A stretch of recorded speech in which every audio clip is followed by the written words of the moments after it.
Hello everybody, peeplings, earthlings everywhere.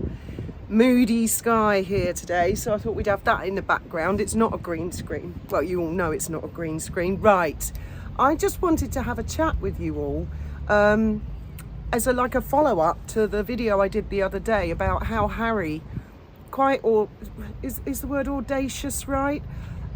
Sort of demanded and said he was going to ask the Prime Minister and the Home Secretary to review Ravec. So I wanted to talk about that because, as I predicted, a Labour government in the UK, well, no government in the UK is going to capitulate to that kind of a demand.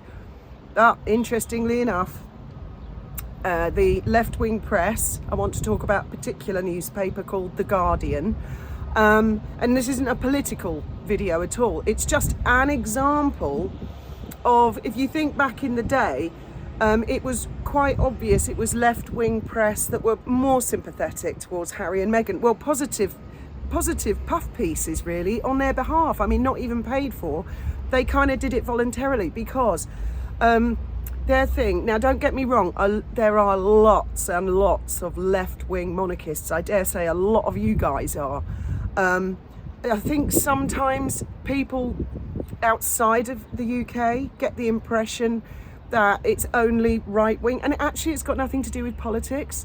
The Mirror is another left-wing newspaper, but they have royal correspondents, and the reason they have royal correspondents is because there are people who vote Labour or Liberal who love the royal family and support it and like the idea of a monarchy. So, you know, but The Guardian, now the Guardian newspaper has, I'm going to talk about that Archie photo as well in a minute because I couldn't believe that. The Guardian, I think it was something like Manchester Evening News. I'm not sure. I'm sure some of you guys out there will remember. But they launched the Guardian sort of national newspaper, as I recall, in the 1980s. And they had this exceptional advert. I mean, it was brilliant. Probably one of the best adverts I've ever seen. And it started off with an old lady with a handbag, looking quite nervous, like she's going to cross the street. And then like a young man with a skinhead in bother boots and a jacket, kind of looking angry at her from down the street. And so it looked like he was going to attack her, and then he starts running at her, screaming, and she's all scared. And the point the Guardian was making is a story can look one way 1 minute until you see the full picture, and by the end of the advert, this young man could see scaffolding falling, so he wanted to push her out of the way. So that's where it started, and I thought, oh, that looks really good, nice refreshing newspaper. But all publications have their thing, and The Guardian very much is it's kind of a cross between Labour and Liberal. I think it probably is more for the Liberal Party. I could be wrong on that. The Mirror is more Labour Party, the Independent is Labour Party, and all three are fed up with Harry and Meghan. So whatever anybody's politics is out there, left, right and centre, literally everyone's fed up with them. Left, right and centre. And I dare say he is going to lose his titles if Prince William has anything to say about it. So I've got one of these. I went on The Guardian and I looked up Prince Harry. I hope you can hear me over this wind. There's a lot of articles, and I'm going to read out some parts of the least strong of the articles. I mean, some of them, I've never seen The Guardian really get that shitty with someone before, but they are fed up with him. I would say they are, because back in the day when Andrew did his interview, of course, these particular newspapers all went for it because their major thing is they believe it would be better if the United Kingdom was a republic rather than a monarchy. Not as in Republican, Democrat in America, not the political meaning of the word. A republic as in like France. Well, we all know what happened in France, don't we? And other countries, a lot of other countries in Europe. There used to be monarchies all over Europe, as you know. And now there are very few. Luckily, we still are one here in Spain. But I mean, I just knew when he started thinking that the Labour Party, that the Liberal Party. I mean, he shouldn't be getting involved in politics anyway. But I kind of predicted, and I'm sure a lot of you did as well, it was not going to go down popular with those people. And I mean, he stood a far better chance with the previous government that was Conservative, of course.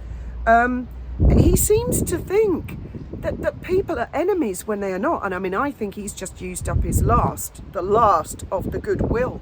Now, this is written by a man I'm not familiar with called Stephen Bates. It was a few days ago, and the headline is, "Memo to Harry, megaphone diplomacy isn't working. You could write to your dad. It only costs a stamp."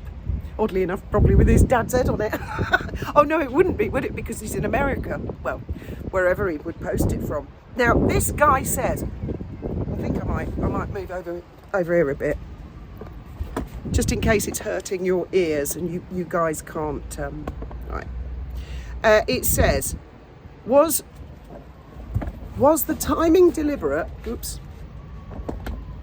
Sorry, shaking you about. Was the timing deliberate?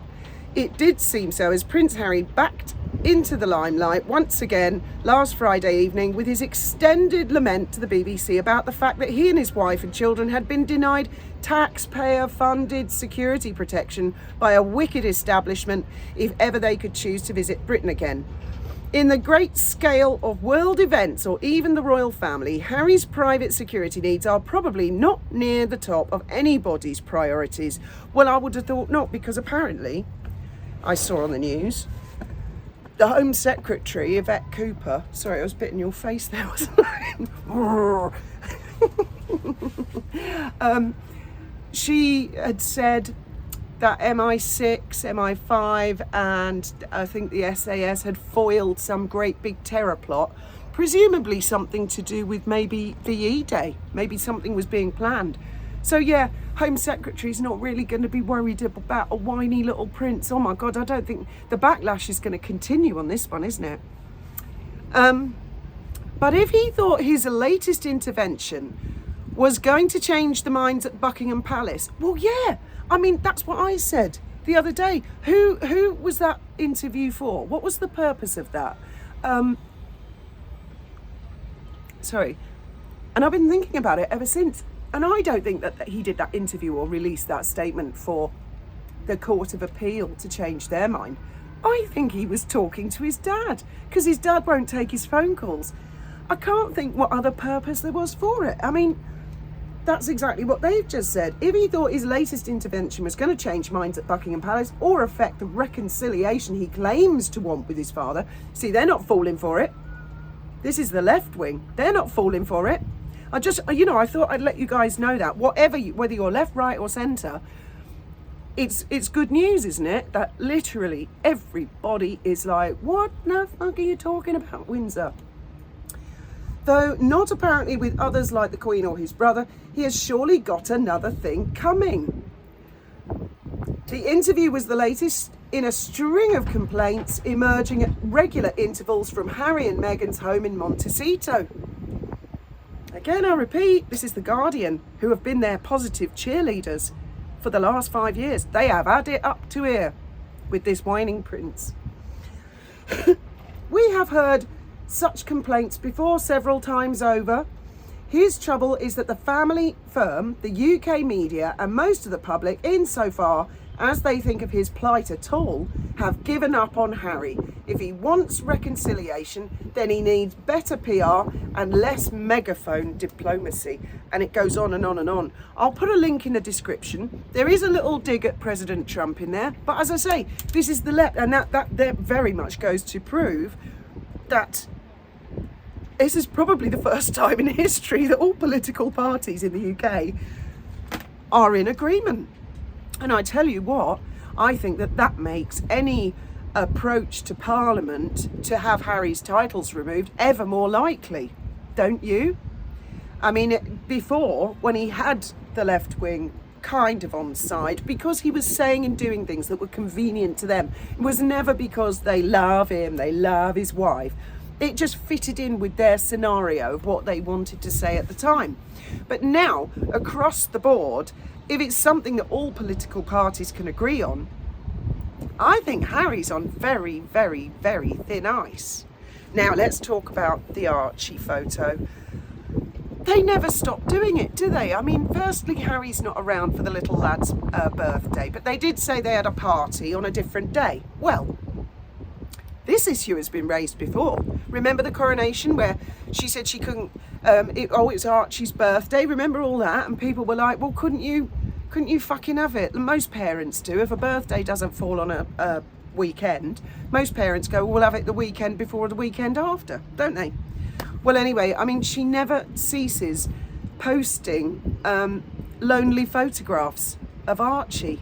I have got to say, hand on my heart, I would be hard pushed to find any photograph of either of our two children on any of their birthdays where they are alone. I mean, they're usually running around with their little mates and going crazy because it was their birthday and they had a party and they had presents. I mean, where are all his friends? It's some of you had said it's AI generated. I reckon you might be right there. The idea it's a balcony photo to sort of, oh, we weren't allowed on the balcony, look at us, we're using the depiction of a child's image. So anyway, I posted that picture on X and I only accompanied it with a couple of words which said lonely boy and a sad face, because that, I'm not talking about the child himself, I'm talking about Meghan's decision to produce that photo in whatever way and put that on her Instagram. That image is art, and as everybody knows, there's three things you don't talk about at the dinner table: religion, politics and art. Well, I've sort of done a bit of politics, let's go for the art. Well, as an artistic photograph, I didn't know who it was, it's a lovely photograph. But the fact that I know who posted it and I know where it's coming from, I mean, it just looks tragically, tragically sad to me. And then I get sugars on my case over on X. Oh, well, you're having a go at her child, but you call the police every time somebody has a go at yours. No, I have not called Archie an alien. I haven't called him deformed. This is a message for them. Fuck off. Excuse my French, everybody. Anyway, and then others come along. Oh, you attacking a child? Well, if I'd said, oh, I love that photo, they wouldn't say a bloody word, would they? But I'm not the one who put the photo on the internet. Meghan is. Knowing everybody would talk about it. How could she? Because she knows, and the majority of people said similar things to me. This is tragic, it's so sad. I mean, not even his sister next to him. It's kind of heartbreaking. And that's about as far as I will comment on either children, because they're little kids, they're children. I'm not interested in other people's children. What I'm interested in is why the mother, stop it. I know what a lot of you are going to be typing. Well, feel free. That's what's called free speech. I want to know why the mother chose to post that on her Instagram to her 2.8 million followers, which, by the way, is only 2.8. It was 2.7 the other week. It's really not going up, is it? When you remember the video I did comparing how many hundreds of millions or 50 million Chanel or however many Cristiano Ronaldo, is that how you say his name, the footballer? One of you said he's got hundreds and hundreds of millions. I haven't looked him up, I'm not into football, but I believe you. So her little tiny followership, considering how much Netflix have pumped her, and goodness knows, Prince Harry, it's pretty pitiful, isn't it? And her as ever is 828,000. I looked this morning. Hasn't even reached 1 million. That's another winning success, isn't it? Like The Bench and like 40 by 40 and like all the other silly ideas that woman has had. Anyway, so I'd love to hear your thoughts and opinions. Don't you think it's interesting that they are really losing support, seriously losing support? I mean, I think, in a manner of speaking, well, I don't know what she's aiming for. probably for Harry to top himself. I don't know. I don't know where either of them are coming from. Seems to me they're skint. No one wants to know, except for Netflix apparently, and I really think that one's going to wear thin. I think even Netflix at some point, I reckon they want their money back. They want their money's worth, or they know there's some divorce coming, or they're thinking maybe something will happen to Harry. I mean, I don't know. You tell me. Answers on a postcard. I'm going to get on with my DIY. Oh yes, tonight I'm going to be on a fashion police panel on Canda's new channel. So I will put a pinned comment if any of you would like to pop over there and join in. We're going to be live tonight. I'm not sure if my daughter's going to come up on it, and we're all going to just chat about the Met Gala and fashion. And you never know, Meghan's fashion might come up, because we all know what fashionista she is, don't we? As always, thank you very much for listening, and I will see you below.